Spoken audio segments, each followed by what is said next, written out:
ping tha te la zu si pakai vanin nong sim na sana mo pi gil dang sa na la sak ke selo namun that sa te Bible amin sung ho sol sa ho pakai Krishna mel ding bum ibu na diu ko nai la van gam ko pi a pi ping tha zu si chen hom dio hi vanin no pi ka nei tai ke ma chu chi khu pi chu pakai se ma hi chu pi chu pakai se ai hi sap le le vai hom ken thi ki khen lo sap le leng vai hom ken thi ki khen lo chu mun na chu zan leng ing chu mun na chun hazan le ing van gam ko pi a inuk len ding van gam ko pi a inuk len ding son na ta lâu thi na ta lâu san song ki sei lo ken na san sei song ki sei lo khen na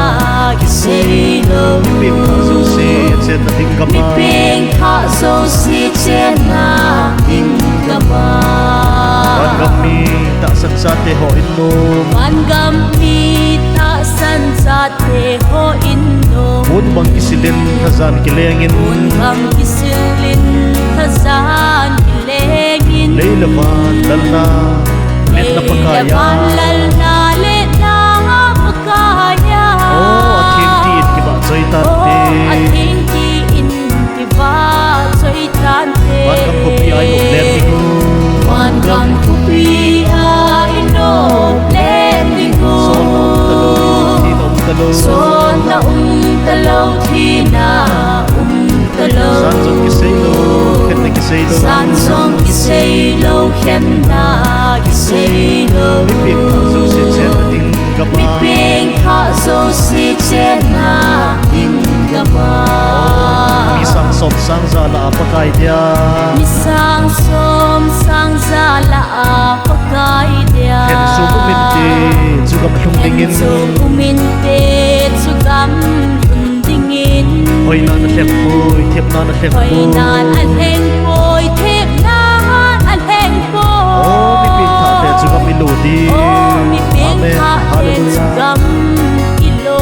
di van gam ko pi a inuk len ding van gam ko pi a inok len ding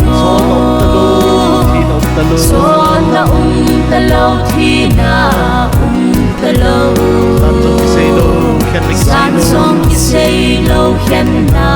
ki sei lo mi ping tha zu se chen na ding kama mi ping kha so si chen na ding kama kanga lel chu gam in nok na kan ding lel chu gam in nom kal hun ding e kan ma pakai ding kamu ding ai that pa pakai dei